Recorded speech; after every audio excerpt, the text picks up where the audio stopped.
Hi viewers, welcome to RTV health. ఈరోజు మనం శ్రీకాకుళంలోని అరుణిక homeopathy క్లినిక్కి వచ్చాము. ప్రస్తుత పరిస్థితుల్లోని మెడికల్ రంగంలో అలోపతి చాలా అడ్వాన్స్ స్టేజ్లో ఉంది. అయినప్పటికీ హోమియోపతి దానికి ధీటుగానే సమానంగా నడుస్తూ ఉంది. అసలు హోమియోపతికి అలోపతికి మధ్యన వ్యత్యాసం ఏంటి? అలోపతికి హోమియోపతి డ్రగ్స్కి మధ్యన వ్యత్యాసం ఏంటి? అసలు ఎటువంటి పేషెంట్లు హోమియోపతికి రావచ్చు, ఎటువంటి కండిషన్లోని హోమియోపతిని డాక్టర్ని సంప్రదించవచ్చు అనే విషయం ఈరోజు మన డాక్టర్ రమా మనతో ఉన్నారు. ఆవిడ మాటలోనే తెలుసుకుందాం రండి. Good morning madam. అందరికీ నమస్కారం అండి. నా పేరు డాక్టర్ రమా, అరుణిక హోమియోపతి. సో మీరేం అడగాలనుకుంటున్నారు ఈరోజు హోమియోపతి గురించి? అసలు హోమియోపతి అంటే ఏమిటి? సో హోమియోపతి అనేది ఫస్ట్ మనం తెలుసుకోవాలి అంటే ఫస్ట్ క్రిస్టియన్ ఫ్రెడరిక్ శామ్యూల్ హ్యాన్మాన్ గురించి తెలుసుకోవాలండి. ఇది ఆయన పూర్తి పేరు. బేసిక్గా ఆయనే హోమియోపతిని ఇన్వైట్ చేశారు. ఆయన కూడా ఇనీషియల్గా అలోపతి డాక్టరే. బట్ తర్వాత ఏమైందంటే ఆయన దగ్గరికి వచ్చిన పేషెంట్స్ రిపీటెడ్గా మళ్ళీ రావడం, అదే జబ్బులతో మళ్ళీ రిపీటెడ్గా రావడం చూసి ఆయన ఒక పర్టికులర్ పాయింట్ దగ్గర డిసప్పాయింట్ అయ్యారు. సో ఇది కాదు సిస్టమ్. సో మనం ఓన్లీ జబ్బులు మాత్రమే ట్రీట్ చేస్తున్నాం, కానీ పర్సన్స్ని ట్రీట్ చేయట్లేదు, పేషెంట్స్ని దృష్టిలో పెట్టుకోవట్లేదు అని చెప్పి మళ్ళీ ఆయన ఒక సింకోనా బార్క్ అనే ఒక మూలిక మీద ప్రయోగం చేసి దాన్ని ఆయన హెల్దీ హ్యూమన్ బీయింగ్ ఆయన మీదే ప్రయోగం చేసుకొని అప్పుడు సింకోనా బార్క్ చైనా అనే డ్రగ్ని ఇంట్రడ్యూస్ చేయడం జరిగింది. అది మలేరియాలో, ఆ టైంలోని మలేరియా డిసీజెస్ అనేవి చాలా ఎక్కువగా ప్రబలించిన టైం అన్నమాట అది. అలాంటి టైంలోని ఆయన చైనా అనే డ్రగ్ని ఇంట్రడ్యూస్ చేసి మలేరియల్ డిసీజ్ని అప్పుడు క్యూర్ చేయడం జరిగింది అన్నమాట. సో అప్పటి నుంచి ఆయన ఫ్యామిలీ మెంబర్స్ మీద, మిగతా వాళ్ళ ఫ్రెండ్స్ మీద ఇలాగ ఎన్నో డ్రగ్స్ని, నియర్లీ ఆయన 99 డ్రగ్స్ని ప్రూవ్ చేశారు. సో ఆ 99 డ్రగ్స్ని కూడా అందరి మీద ఇలా హెల్దీ హ్యూమన్ బీయింగ్స్ మీదే ప్రూవ్ చేసి సో ఇలా డ్రగ్స్ని ఇన్వైట్ చేయడం అనేది జరిగింది. సో అప్పటి నుంచి కూడా ఏంటంటే ఆయన సిద్ధాంతం ఒకటేనండి, పేషెంట్ని దృష్టిలో పెట్టుకొని ట్రీట్ చేయాలి, నా జబ్బుని కాదు పేషెంట్ని మాత్రమే దృష్టిలో పెట్టుకోవాలనేది ఆయన సిద్ధాంతం. అసలు మామూలుగా చూసుకున్నట్లయితే కనుక అలోపతిలోని ఎలుకలపైన, కుందేళ్ళపైన, సమ్ యానిమల్స్ పైన ప్రయోగాలు అనేవి జరుగుతూ ఉంటాయి. అయితే హోమియోపతిలోని డైరెక్ట్గా మనుషులపైన ప్రయోగించడానికి గల కారణం? సో ఇది మనుషుల మీదే ప్రయోగించాలి అంటే ఇప్పుడు మీకు ఆల్రెడీ ఒక కాన్సెప్ట్ చెప్పానండి, హెల్దీ హ్యూమన్ బీయింగ్స్ని మాత్రమే దృష్టిలో పెట్టుకోవాలి అనేసి. ఎందుకంటే ఇది పొటెంటైజ్డ్ ఫామ్లో ఉన్న డ్రగ్. ఫస్ట్ మనం చెప్పుకోవాలంటే మెడిసిన్ అనేది మనం అంటే అలోపతిలో ఏంటంటే మెటీరియల్ క్వాంటిటీ అనేది ఎక్కువగా ఉంటుంది అండ్ కెమికల్ బేస్డ్ కాంపౌండ్స్ అనేవి ఉంటాయి. దాన్ని బేస్ చేసుకుని అక్కడ మెడిసిన్స్ అనేవి ఉంటాయి. ఇక్కడ ఏంటంటే ఆయన స్టార్టింగ్ ప్రయోగించేటప్పుడే బేసిక్గా ఇనీషియల్గా అయితే మాత్రం ఓన్లీ డిసీజ్ని దృష్టిలో పెట్టుకొని అప్పుడు ట్రీట్మెంట్ అనేది ఉండేది. బట్ హ్యానిమన్ తర్వాత అది ఇలాగ మెటీరియల్ క్వాంటిటీ కాదు, క్వాలిటీని ఇంప్రూవ్ చేసుకొని, అంటే మెటీరియల్ క్వాలిటీని ఇంప్రూవ్ చేసుకొని పొటెంటైజ్డ్ ఫామ్లో డ్రగ్ని ఇంట్రడ్యూస్ చేయడం వల్ల అది పేషెంట్ యొక్క వైటల్ ఎనర్జీని, అంటే హోమియోస్టాసిస్ని బ్యాలెన్స్డ్ స్టేట్లో ఉంచుతుంది. సో పేషెంట్ అనేవాడు ఎక్కడైతే తనకి అబ్నార్మాలిటీ ఉందో అది మాత్రమే క్యూర్ అవుతుంది తప్ప మిగతా ఏ ఆర్గాన్స్ టచ్ అవ్వవు. సో దానివల్ల ఏంటంటే ఎటువంటి సైడ్ ఎఫెక్ట్స్ ఉండవు అని ఆయనకి ఆ మెడిసిన్ ప్రయోగించిన తర్వాతే ఆయనకి అది విషయాలు అనేవి అర్థమయ్యాయి. సో అప్పటి నుంచి ఇది ఒక అద్భుతమైన సిస్టమ్ అని ఆయన అప్పుడే కనుక్కున్నారు. అసలు హోమియోపతికి వచ్చే పేషెంట్లు ఏ కండిషన్లో రావచ్చు? అంటే ఇనీషియల్ స్టేజ్లోని ఒక చిన్న రుగ్మత నుంచి పెద్ద దీర్ఘకాలిక వ్యాధుల వరకు ఎటువంటి పేషెంట్లు ఇక్కడికి వచ్చి ట్రీట్మెంట్ని తీసుకోవచ్చు? సో ఇక్కడ చెప్పుకోవాలంటేనండి అన్ని రకాల డిసీజెస్కి హోమియోలో ట్రీట్మెంట్ అనేది ఉంటుంది. ఎక్సెప్ట్ ఏంటంటే సర్జికల్ ఎమర్జెన్సీస్ అండి. సర్జికల్ ఎమర్జెన్సీస్ అంటే సపోజ్ ఇప్పుడు ఒక పేషెంట్కి హెడ్ ఇంజురీ అయ్యిందనుకోండి, ఆ బ్లడ్ వెజల్ బ్లాక్ అయ్యేటప్పుడు ఏంటంటే ఆ పేషెంట్కి ఇమీడియట్ సివియర్ బ్లీడ్ అవుతూ ఉంటుంది. అలాంటప్పుడు ఏంటంటే ఆ పేషెంట్కి మనం లైగేట్ చేయాల్సి వస్తుంది ఇమీడియట్గా సర్జరీ ద్వారా. సో అలాంటప్పుడు ఏంటంటే అది సర్జికల్ ఎమర్జెన్సీ. అలాంటివి మనము ఈ సిస్టమ్ అనే కదా ఏ సిస్టంలో కూడా వెంటనే క్యూర్ చేయడానికి ఉండదు. బట్ మిగతా సిస్టమ్స్ ఏవైతే, అంటే మిగతా ప్రాబ్లమ్స్ ఏవైతే ఉన్నాయో, ఏదైనా ఎక్యూట్ కండిషన్స్ అవ్వచ్చు, క్రానిక్ కండిషన్స్ అవ్వచ్చు. ఎక్యూట్ కండిషన్స్ అంటే అబ్డామినల్ పెయిన్ అవ్వచ్చు, ఫీవర్ అవ్వచ్చు, ఆస్మా అవ్వచ్చు, లేదంటే క్రానిక్ కండిషన్స్ సీకేడీస్ అవ్వచ్చు, piles, fissures, like surgical conditions, కాన్స్ కానీ, వాట్స్ కానీ, పైల్స్ కానీ, ఫిజర్స్ కానీ, ఇలాంటి గాల్ స్టోన్, బ్లాడర్ స్టోన్స్ కానీ, లేదంటే కిడ్నీ స్టోన్స్ కానీ, ఇలాంటి కండిషన్స్ అన్నీ కూడా హోమియోలో క్యూర్ అవుతాయండి. అలోపతి మెడిసిన్కి హోమియోపతి మెడిసిన్కి మధ్యన తేడా, అసలు హోమియోపతి మెడిసిన్లోని ఎటువంటి పదార్థాలను యూజ్ చేయడం జరుగుతుంది? కెమికల్ కాంపౌండ్ ఉన్నది ఏమైనా వాడతారా, లేకపోతే నేచురల్గా వాటిని వాడతారా? హోమియోపతి పరంగా ఏంటంటే బేసిక్గా మెడిసిన్స్ అనేవి ఇది 6-5 సోర్సెస్ నుంచి తయారు చేస్తారండి. Majority of the sources plant based ఉంటాయి అండ్ రిమైనింగ్ యానిమల్ నుంచి, కొన్ని హెల్దీ టిష్యూస్ నుంచి, అంటే లైక్ థైరాయిడ్ గ్లాండ్ ఉందనుకోండి, థైరాయిడ్ గ్లాండ్ నుంచి హెల్దీ టిష్యూని కనెక్ట్ చేసి తయారు చేయడము అండ్ డిసీజ్డ్ ప్రోడక్ట్స్ నుంచి లైక్ క్యాన్సర్ సెల్స్ ఉంటాయి. సో క్యాన్సర్ సెల్స్ నుంచి మెడిసిన్ తయారు చేసి అదే క్యాన్సర్ ఉన్న పేషెంట్స్కి మనం ఇవ్వడము. నెక్స్ట్ ఇంపాంట్రబులియా సోర్స్ అంటారండి. ఆ ఇంపాంట్రబులియా సోర్స్ అంటే ఏమీ కాదు, సపోజ్ ఒక పేషెంట్కి ఎక్స్రే తీశారు, రిపీటెడ్ ఎక్స్రేస్ ఉండేటప్పుడు ఆ పేషెంట్కి ఏంటి సైడ్ ఎఫెక్ట్స్ చాలా ఉంటాయి ఎక్స్రే ద్వారా. సో అలాంటప్పుడు అంటే ఆ రేస్ ద్వారా వచ్చే రేడియేషన్ అనేది చాలా ఎక్కువగా ఉంటుంది. సో ఇప్పుడు ఏంటంటే హోమియోలోని ఒక పర్టికులర్ ఏదైతే మెడిసిన్ ఒక మెటీరియల్ తీసుకుంటారో ఆ మెటీరియల్ మీద ఏంటంటే ఈ రేస్ని పంపించి ఉత్తేజపరుస్తారండి ఆ డ్రగ్ని. సో అలా అవ్వడం వల్ల ఏమవుతుందంటే, సో అలాగే ఎక్స్రే అనే డ్రగ్ని ఇన్వైట్ చేస్తారు, దాన్ని ఇంపాంట్రబులియా అంటారు. అలాగే లాట్ ఆఫ్ డ్రగ్స్ ఉన్నాయి. సో ఆ డ్రగ్స్ని ఏంటంటే ఏ పేషెంట్ అయితే ఈ సైడ్ ఎఫెక్ట్స్తో అంటే ఈ ఎక్స్రే రేస్తో రిపీటెడ్ రేడియేషన్స్తోని సైడ్ ఎఫెక్ట్స్తో వచ్చిన వాళ్ళు ఉంటారో, సో వాళ్ళకి ఈ డ్రగ్ని ఇంట్రడ్యూస్ చేసేటప్పుడు ఆ బ్యాడ్ ఎఫెక్ట్స్ అనేవి పోతాయి అన్నమాట. సో ఇలాగా ఒక 5-6 సోర్సెస్ నుంచి హోమియో డ్రగ్స్ అనేది ప్రిపేర్ చేయడం జరుగుతుంది.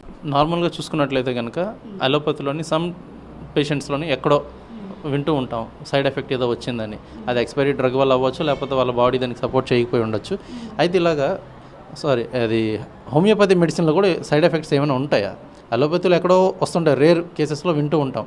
బట్ హోమియోపతిలో కూడా ఇట్లాంటిది ఏమైనా సైడ్ ఎఫెక్ట్స్ ఉంటాయా? లేకపోతే కొందరు పేషెంట్లు చెప్తూ ఉంటారు ఈ మెడిసిన్ వాడంగానే మాకు సివియర్గా ఆ డిసీజ్ అనేది ఇంకా ఎక్కువ అయింది అని ఒక ఇది ఉంది. అది మిత్తేనా లేకపోతే అలా జరుగుతుందా? సో బేసిక్గా వాస్తవానికి అయితే సైడ్ ఎఫెక్ట్స్ అనేవి ఉండవండి హోమియోలో. ఎందుకంటే ఇది పొటెంటైజ్డ్ ఫామ్, నేను అంటే ఇనీషియల్గా కూడా చెప్పున్నాను, పొటెంటైజ్డ్ ఫామ్లో తయారు చేస్తారు. ఇక్కడ మెడిసిన్ అనేది ఓన్లీ ఎక్కడైతే ఇంబ్యాలెన్స్డ్ స్టేట్ అనేది బ్యాలెన్స్డ్గా ఉందో, అంటే ఇంబ్యాలెన్స్డ్గా ఉందో దాన్ని మాత్రమే రెక్టిఫై చేస్తారు తప్ప అంతకుమించి మిగతా పార్ట్స్ అనేది టచ్ చేయడం జరగదు హోమియో మెడిసిన్ అనేది. సో అందువల్ల ఇందులో సైడ్ ఎఫెక్ట్స్ అనేవి ఉండవు. అయితే మీరన్నట్టు పేషెంట్స్కి కొంతమందికి ఎక్కువ అవుతుందంటే, ఏ పేషెంట్ కూడా ఇనీషియల్గానే ఫస్ట్ టైమే హోమియోపతికి ఎవరు రారండి. వాళ్ళు ప్రీవియస్గా పాలీ మెడికేషన్స్ అనేవి చాలా ఉంటాయి, చాలా రకాల సిస్టమ్స్లో వాడి ఉంటారు. ఆ డిసీజ్ని చాలా క్రానిక్గా తెచ్చుకొని ఉంటారు. దానివల్ల ఏమవుతుందంటే ఆ మెడిసిన్స్ యొక్క బ్యాడ్ ఎఫెక్ట్స్ అనేవి పేషెంట్లో చాలా వరకు ఉంటాయి. మెడిసినల్ అగ్రివేషన్స్ వల్ల చాలా రకాల డిసీజెస్ క్రియేట్ అవుతాయి. సో అలాంటప్పుడు ఏమవుతుందంటే హోమియో సిస్టంలో ఏంటంటే ఒకసారి పేషెంట్ మెడిసిన్ స్టార్ట్ చేసిన తర్వాత మెడిసిన్ అనేది ఇంటర్నల్గా ఉండే ఆ బ్యాడ్ ఎఫెక్ట్స్ని ఎలిమినేట్ చేయడానికి చూస్తుంది అన్నమాట. సో అలాంటప్పుడు ఈ ప్రీవియస్ సిమ్టమ్స్ ఏవైతే ఉన్నాయో అవి బయటికి వెళ్ళే ప్రాసెస్లో పేషెంట్కి మళ్ళీ ఆ సిమ్టమ్స్ అనేవి కనిపిస్తాయి. అలాంటప్పుడు పేషెంట్ ఏమనుకుంటారంటే అవి మళ్ళీ ఎక్కువైపోయి మళ్ళీ నాకు పాత కంప్లైంట్సే వచ్చాయని అనుకుంటారు. ఇది హోమియో మెడిసిన్ వల్ల కాదండి, మీరు ప్రీవియస్ మెడికేషన్స్ ఏవైతే వాడారో వాటి వల్ల ఆ సిమ్టమ్స్ అనేవి అప్పుడు కనిపిస్తున్నాయి. సో ఇది మిస్కన్సెప్షన్ అని నేను అనుకుంటున్నాను. హోమియోపతి మెడిసిన్ వాడేటప్పుడు పథ్యం అంటారు కదా, అంటే అది తినకూడదు ఇది తినకూడదు, సమ్ కండిషన్స్ ఏమైనా ఉన్నాయా దీనికి? సో వీటికి హోమియోలో అనేది ఇది కూడా ఒక రాంగ్ ఎలిగేషన్ అని నేను అనుకుంటాను. ఎందుకంటే పథ్యాలు అనేవి ఏ సిస్టంలో లేవండి, అన్ని సిస్టంలో ఉన్నాయి. ఎందుకంటే సపోజ్ ఒక కిడ్నీ స్టోన్ పేషెంట్ ఉన్నారంటే వాళ్ళకి ఒక పర్టికులర్ చార్టే ఇస్తారు, ఎందుకు ఈ క్యాబేజీ తినకూడదు, కాలీఫ్లవర్ తినకూడదు, లేదా టమాటాలు తినకూడదు అని చెప్తారు. అది పథ్యాలు కాదే, ఆ డిసీజ్ కండిషన్కి మనం ఇవి తినకూడదు. అలాగే మా దగ్గరికి కూడా ఏ పేషెంట్స్ అయినా వచ్చేటప్పుడు ఆ పర్టికులర్ డిసీజ్ని ఆ పర్టికులర్ పర్సన్ని దృష్టిలో పెట్టుకొని ఆ పర్సన్కి ఏవైతే అగ్రివేషన్ ఫ్యాక్టర్స్ ఉంటాయో వాటిని మనం దృష్టిలో పెట్టుకొని అవి తినకూడదు అని మాత్రం చెప్తాము, అంతేనండి. నార్మల్గా ఇప్పుడు డిప్రెషన్ పేషెంట్స్ ఉంటారు, లేదా న్యూరోకి సంబంధించిన సమ్ పేషెంట్స్ ఉంటారు. వీళ్ళలోని ఈ వ్యాధిని తగ్గించుకోవడానికి ఎంత టైం వరకు పట్టవచ్చు? ఇప్పుడు సివియర్ డిప్రెషన్లో పేషెంట్ ఉన్నారు, ఇలాంటి డిప్రెషన్ పేషెంట్స్కి మీరు ఎటువంటి ట్రీట్మెంట్ ఇస్తారు? వాళ్ళకి ఎన్ని రోజుల్లోని ఎన్ని నెలల్లోనే అది క్యూర్ అయ్యే ఇది ఛాన్సెస్ ఉన్నాయి? సో బేసిక్గా మీరు చెప్పే కండిషన్స్ అన్ని క్రానిక్ కండిషన్స్ అండి. అంటే మీకు చెప్పాను లైక్ ప్రీవియస్గా వాళ్ళు పాలిమెడి అంటే అప్పటికే వ్యాధి బాగా ముదిరిపోతుంది. సో అలాంటప్పుడు ఏంటంటే హోమియోకి వచ్చిన తర్వాత అలాంటి కేసెస్ వెంటనే, నాట్ ఓన్లీ హోమియో అని కాదండి, ఏ సిస్టమ్కి వెళ్ళినా వెంటనే తగ్గడం అనేది జరగదు. సో హోమియోకి వచ్చిన తర్వాత ఈ సిద్ధాంతం ప్రకారం ఏంటంటే మినిమం పేషెంట్స్ 6 months అయితే మాత్రం ఖచ్చితంగా మెడిసిన్ వాడాల్సిందేనండి. అలా వాడితేనే వాళ్ళకి బెటర్ ఇంప్రూవ్మెంట్ అనేది ఖచ్చితంగా కనిపిస్తుంది. బట్ ఈలోపే పేషెంట్ ఏమైనా ఒక వారం వాడదాం 10 రోజుల్లోనే వాడదాం అనుకునే పేషెంట్స్కి అయితే మాత్రం ఖచ్చితంగా ఇందులో క్యూర్ అనేది ఉండదు. నార్మల్ మెడికల్ దీనిలో చూసుకున్నట్లయితే కనుక ల్యాబ్ టెస్టులు చేసి వారికి మెడికేషన్ అనేది చేయడం జరుగుతుంది. అయితే హోమియోపతిలో మీరు ఎటువంటి పేషెంట్లకి ఇలా డయాగ్నోసిస్ చేసుకుని రమ్మని చెప్తారు? సో బేసిక్గానండి హోమియోలోని ఇన్వెస్టిగేషన్స్కి అంత ప్రయారిటీ అనేది ఉండదు. సో ఎందుకు ప్రయారిటీ ఉండదు అంటే ఇక్కడ ముందే చెప్పాను, పర్సన్ మాత్రమే మనకి ప్రయారిటీ, డిసీజ్ అనేది సెకండరీ ప్రయారిటీ. ముందు పేషెంట్ అనేది ఫస్ట్ ప్రయారిటీ మనకి హోమియోలో ఎప్పుడు కూడా. సో ఎందుకు అంటే సపోజ్ ఒక హెడేక్ పేషెంటే మన దగ్గరికి వచ్చారంటే ఆ పేషెంట్ చెబితేనే మనకు తెలుస్తుంది ఏ లొకేషన్లో వచ్చింది, ఆయనకి ఎలాగుంది అంటే పొడిచినట్టుందా, గుద్దినట్టుందా, గట్టిగా నొక్కినట్టుందా, నొప్పి అనేది ఆ పేషెంట్కి చెబితేనే తెలుస్తుంది తప్ప మనకు టెస్టుల్లో కనిపించదు కదండి. సో మ్యాక్సిమం ఇన్వెస్టిగేషన్స్ అనేవి అవసరం ఉండదు. కానీ ఎక్కడ ఇన్వెస్టిగేషన్స్ అవసరం అంటే ఇర్రివర్సిబుల్ పెథాలజీ చేంజెస్ ఉంటాయి. అంటే కణాల మార్పిడి అనేది కంప్లీట్గా మారిపోద్ది, అది వెనక్కి వెళ్ళే ప్రయత్నం అనేది ఇంకా జరగదు. అంటే కంప్లీట్ డ్యామేజ్ అవుతునేటప్పుడు అలాంటప్పుడు ఏంటంటే కొంతమందికి పేషెంట్స్కి అది వచ్చేటప్పుడు వాళ్ళకి అవగాహన లేకపోవచ్చు, వాళ్ళు ఎటువంటి టెస్టులు తెలుసుకోలేకపోవచ్చు. అప్పుడు మాకు ఆ డిసీజ్ మీద కానీ ఆ పేషెంట్ చెప్పే సిమ్టమ్స్ మీద కానీ అవగాహన ఉంటుంది కాబట్టి అప్పుడు ఆ పేషెంట్కి ఏంటంటే అలాంటి టైంలో మాత్రమే ఇన్వెస్టిగేషన్స్కి పంపించాల్సి ఉంటుందండి. ఇనీషియల్గా చిన్న చిన్న ప్రాబ్లమ్స్కి అలాంటి వాటికి ఇన్వెస్టిగేషన్స్ అవసరం లేదు మ్యాక్సిమం. హోమియోపతిలో ఏ వయసు పిల్లల నుండి ఏ వయసు వారికి వరకు మాత్రం ఈ ట్రీట్మెంట్ అందించగలరు? ఇది అన్ని వయసుల వాళ్ళకి ఇవ్వవలసిన మందండి. ఇది అంటే చాలామంది ఏంటంటే ప్రెగ్నెంట్ లేడీస్ వాడకూడదు, లేదంటే చిన్నపిల్లల మంత్స్ బేబీస్ వాడకూడదు అలా చెబుతారు. అది రాంగ్ ఎలిగేషన్ అంటాను నేను. ఎందుకంటే ఈవెన్ ప్రెగ్నెంట్ లేడీస్కి కూడా ఒక బేబీ హెల్దీగా పుట్టాలి అంటే వాళ్ళకు కూడా హోమియో మెడిసిన్ అనేది ఉంటుందండి. సో అన్ని వయసుల వాళ్ళకి కూడా హోమియో మెడిసిన్ ఇవ్వచ్చు. మీరు చెప్పిన దాని ప్రకారం చూసుకున్నట్లయితే కనుక పెయిన్ పలానా దగ్గర ఉంది, సమస్య పలానా దగ్గర ఉందని పేషెంట్ చెప్పగలిగితేనే మీరు మెడిసిన్ ఇస్తామన్నారు. చిన్నపిల్లలు అయితే మీరు ఎలా ట్రీట్ చేస్తారు దాన్ని? వాళ్ళు చెప్పలేని పరిస్థితిలో ఉంటారు. అప్పుడు చెప్పలేని పరిస్థితుల్లో ఉన్నా సరే అక్కడ పిల్లవాడి యొక్క తల్లి అనేవాళ్ళు ఉంటారు కదండి, వాళ్ళు చెబుతారు ఆకలి తగ్గిందా, లేదా వాళ్ళ యాక్టివిటీ తగ్గిందా, లేదంటే ఆ పిల్లలు ఎప్పటి నుంచి అలాగా ఇన్యాక్టివిటీగా ఉంటున్నారు, అండ్ ఇంకేమైనా కడుపులు నొప్పి ఏమైనా అంటే ఏమైనా కడుపు పట్టుకొని ఏడుస్తున్నారా, లేదంటే చెవి దగ్గర ఏమైనా ఎక్కువగా చేయి పెట్టి ఏమైనా రబ్ చేస్తున్నారా, ఇవన్నీ ఉంటాయి. తల్లి గమనించడం అనేది జరుగుతుంది. ఇంకొకటి ఏంటంటే మోషన్స్ ఇలాంటివి అక్కడ ఏంటంటే మెయిన్ జనరల్స్ని బేస్ చేసుకుంటాం అన్నమాట. ఆ పిల్లాడి యొక్క మోషన్ ఎలా ఉంది, లేదా వాడు తీసుకునే ఇంటేక్ ఎలా ఉంది.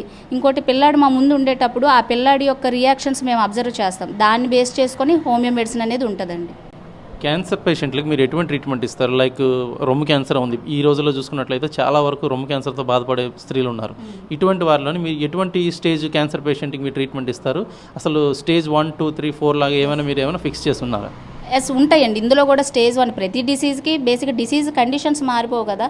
సో ఏంటంటే ఇందులో కూడా first stage, second stage, third stage అనేవి ఉంటాయి. క్యాన్సర్ అనే కాదు, కొన్ని కండిషన్స్ సికేడి కేసెస్ కూడా స్టేజెస్ అనేవి ఉంటాయి. సో ఇలాంటప్పుడు ఏంటంటే మనం ఒక ఫస్ట్ స్టేజ్లోని మనం క్యూర్ చేయడానికి ఛాన్సెస్ ఉంటుందండి. తర్వాత సెకండ్ స్టేజ్, థర్డ్ స్టేజ్ దాటిపోయిన తర్వాత అది ఇర్రివర్సిబుల్ పెథాలజీ చేంజ్ అని మీకు ఆల్రెడీ చెప్పాను. కణాల్లో మార్పు అనేది ఒకసారి వచ్చేసిన తర్వాత అది బ్యాక్కి రివర్స్ అవ్వలేని కండిషన్స్ కొన్ని ఉంటాయి.